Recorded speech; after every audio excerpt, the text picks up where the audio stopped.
Okay, today is Sunday, September 24th, and yeah, there's been a few changes to the body since my last video. So I'm going to go over what I did and why, and see what everybody thinks of it. But so let me first start off by saying there were some things that I knew I wanted to address, which was part of the whole reason I was doing this.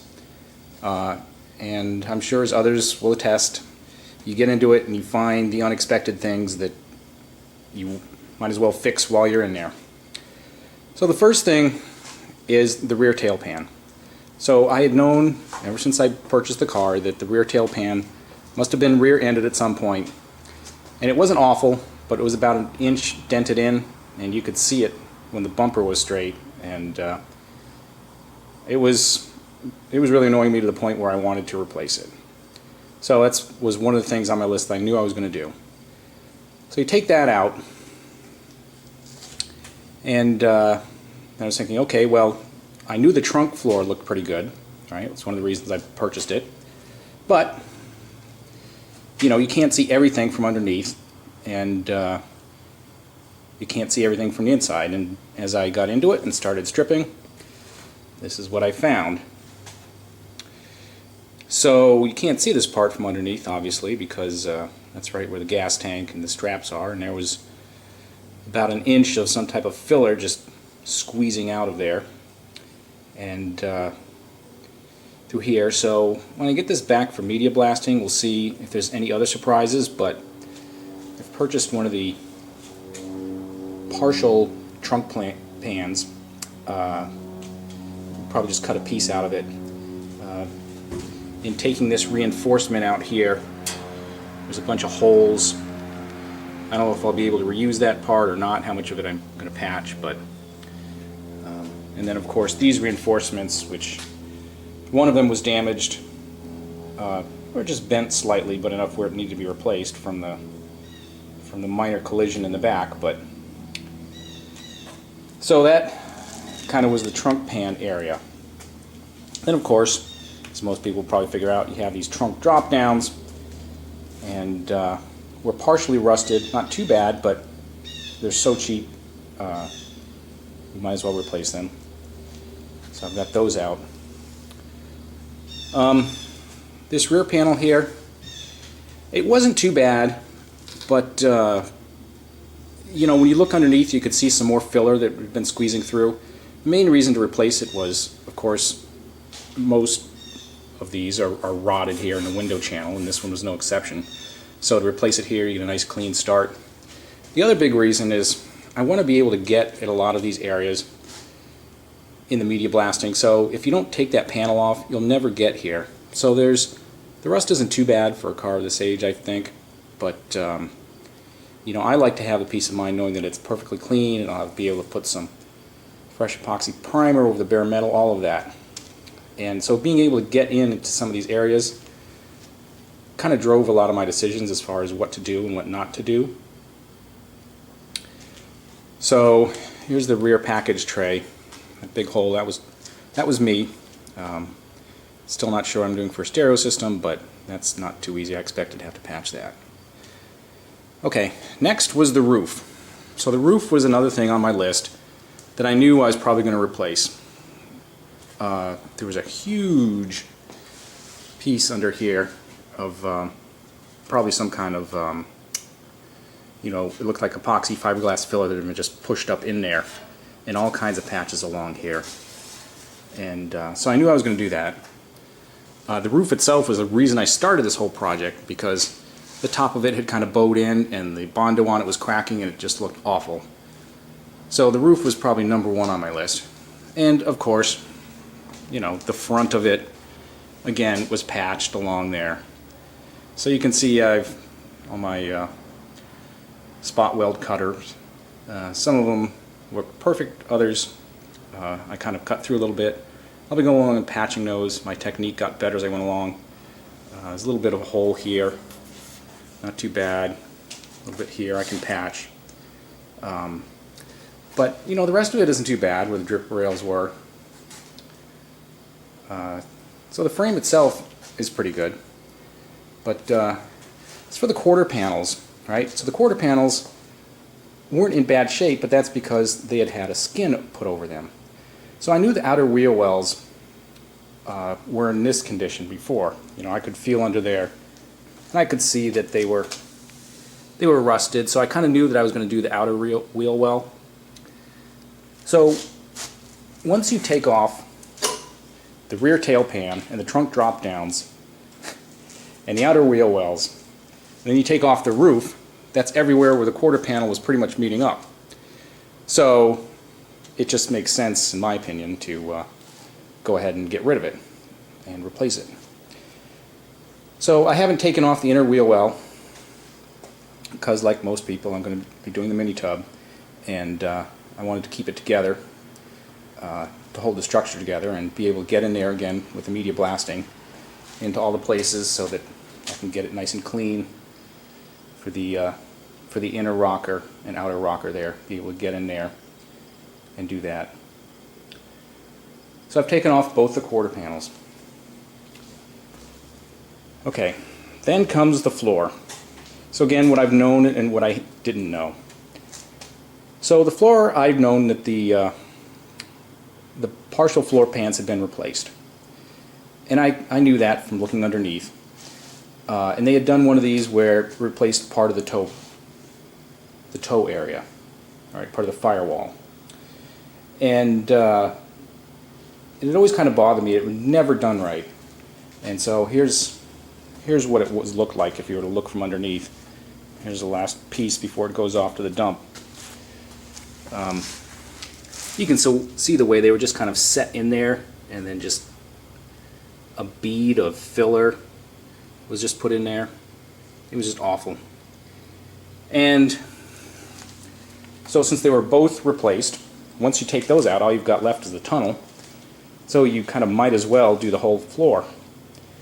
And in doing so, come to find out that whoever took the floor pans out, I guess when it came to the seat supports, was too lazy to drill it out. So apparently ripping was a better option.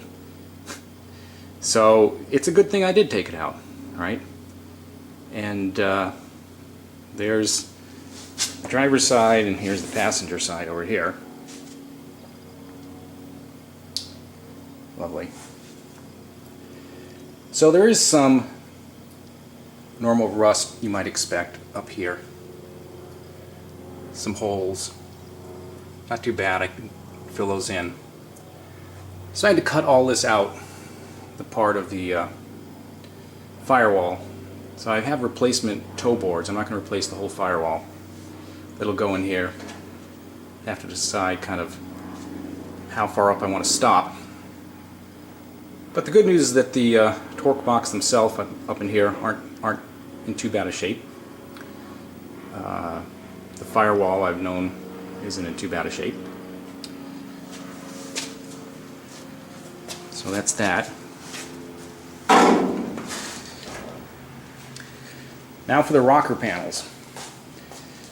So the rocker panels on one side, on the passenger side here, had a dent in it. It wasn't too bad, but it was enough where I wanted to address it. And so I cut it out, and the idea is that it'll fit back in, hopefully, just like a puzzle piece, because the metal itself is in pretty good shape. There's not a lot of significant rust on it. So I expect I'll be able to put it back in just like a puzzle piece.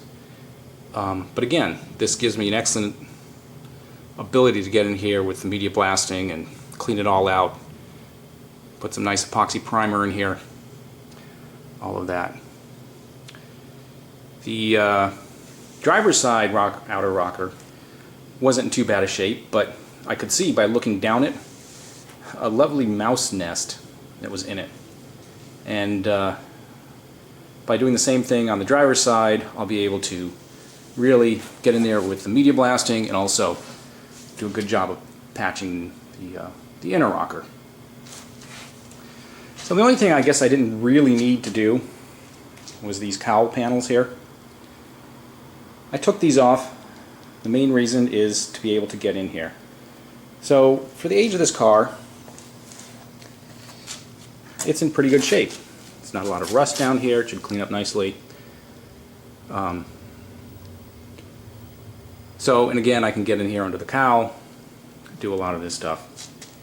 So these I took off really just, again, they're relatively cheap, and be able to replace those. So the firewall itself isn't too bad, but after media blasting, we'll see. I plan on, again, like everybody else, smoothing out the firewall and being able to get in. This piece isn't too bad. So I think I've got a pretty good base. Ended up taking off a lot more pieces, and I don't even know how many spot welds I've drilled out. But so it's off to the media blaster. I know I said that next time you guys see it, it would be back from the media blaster, but I wanted to be able to show everyone where it is. I've kind of started doing some work here on the metal work, filling in some of these screw holes that, over the years they just get too big, and I want to be able to drill some fresh ones, and just a bunch of different other things. So I'll probably patch these inner rockers before it goes to the media blaster, just for scheduling reasons. I can, and I've got the time before it goes, so I think that's pretty much it. I've got the replacement piece for here. This isn't in too bad a shape, but like most of these areas where the water gets in, it gets rusted out. So we'll see. It hasn't been 6 months since since my last video, but those of you that notice that the body's been turned around, here's my my method of doing that. These are pretty strong furniture dollies, but the jack and air fits nice and snugly, and I can push it around and spin it when I want to work on the other side. So here's the front, the engine piece you guys have seen before. Trying to keep it covered, keep it from getting too dusty, but I haven't really done much to there. I'll maybe do some things like hook up some of the connectors for the fans and things like that, but that's pretty much it. Stay tuned. I don't know when I'll do the next one, but it'll be back from the media blaster, and probably at least in have the epoxy primer on it, and maybe some body panels mounted. Just a couple other things I wanted to point out too, things that I've found in here. This is a piece of body filler that I found in here between the toe board. I think this is how it went. Actually, I think it went like that actually, but between the toe board and the filler piece that they had put in there, the replacement floor pan. So that's the type of thing you find, I guess. Another thing, I'm not sure if this was original or not, but I don't know what this was, but it was in here. I don't know if that's factory or not. I'm gonna think not, but no, it looks like it's been in there a while.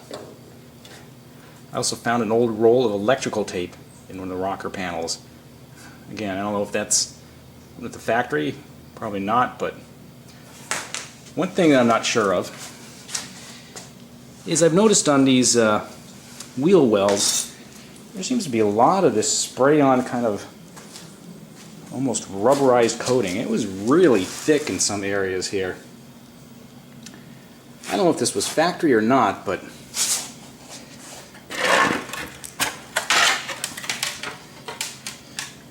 can see it sprayed in here.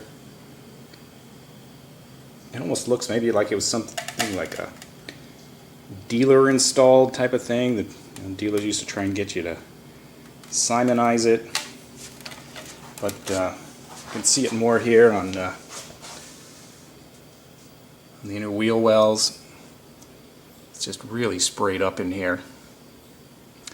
I will say that places where I scraped off big chunks of it, the metal underneath was in pretty good shape, but man, it was ugly. So, I don't know, maybe someone can chime in and say whether or not that was factory sound deadening or an aftermarket type of thing, but anyway.